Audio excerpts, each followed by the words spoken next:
အမျိုးတွေကျွန်တော်ကဒီလိုနှစ်ကုံရဲလေးတွေအခါကြီးရဲ့ကြီးလေးမှာကျွန်တော်အဓိဋ္ဌာန်လေးတွေမျှဝေပေးတတ်တယ်ပေါ့နော်ကျွန်တော်ရည်ရွယ်ချက်ကတော့ရိုးရှင်းပါတယ်ဗျာဘာကြီးဖြစ်ပါစေညာကြီးဖြစ်ပါစေဘလို့အန်ဒီရီလာမှာမို့လို့နှစ်တင်မှာတော့ဘာတွေစောင့်နေတဲ့ကက်တရာဆိုးမှာဘာညာကျွန်တော်အဲ့ဒါတွေမပြောပါဘူးကျွန်တော်သိလည်းမသိပါဘူးကျွန်တော်သိတာကတော့ကျွန်တော်အမျိုးတွေကိုနှစ်တစ်နှစ်ကိုကုသိုလ်လေးနဲ့ကူးပြောင်းစေခြင်းနဲ့ကုသိုလ်လေးနဲ့ဖြတ်သန်းစေခြင်းနဲ့ဒါကျွန်တော်ရည်ရွယ်ချက်အစစ်မှန်ပဲအဲ့တော့ကျွန်တော်မိတ်ဆွေတွေကျွန်တော်အမျိုးတွေအနေနဲ့ကိုဆန္ဒရှိလို့ကုသိုလ်လေးလည်းလုပ်လို့ရတယ်လို့မျိုးကျွန်တော်အခုမျှဝေပေးတာလေးကိုလည်းအစဉ်ပြေရင်လုပ်ပေးပါအဲ့ဒါကတော့အရန်လွယ်ကူပါတယ်။ line ပေါ်မှာရှာကြည့်လိုက်ပါပထဝီဇယမန်နန်ဆိုတာရှိပါတယ်ဒါကတော့မေတ္တာမန်နန်ပါပထဝီဇယမန်နန်ကို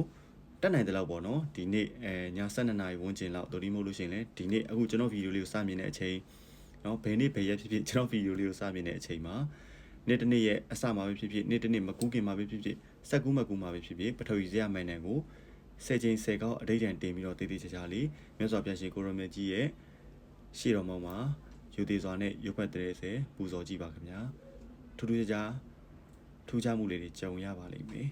ကိုလှုပ်ထားတဲ့ကုသိုလ်လေးတွေကိုလည်းဒီမန်နန်ကိုစောင့်တဲ့အဆောင်လျှောက်တွေကိုယ့်ရဲ့ကိုယ်ဆောင်တဲ့အိမ်ဆောင်တဲ့လမ်းဆောင်တဲ့ဝန်းဆောင်တဲ့ခြံဆောင်တဲ့အစပြုလို့ကိုယ့်ရဲ့ရန်သူတွေမိတ်ဆွေတွေကျေးဇူးရှင်တွေအားလုံးကိုစောင့်ရှောက်တဲ့အဆောင်လျှောက်တွေကိုလည်း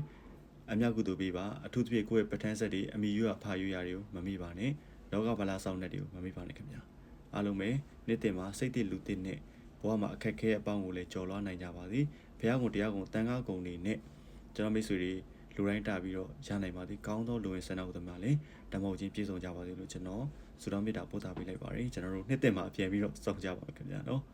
ကျွန်တော်လည်းကျွန်တော်မျိုးတွေကိုတကယ်ပဲမေတ္တာပို့သပေးပါတယ်ကျွန်တော်မျိုးတွေရဲ့မေတ္တာတွေလည်းကျွန်တော်ယူသေးစွာနဲ့ခံယူလိုက်ပါတယ်ဗျာ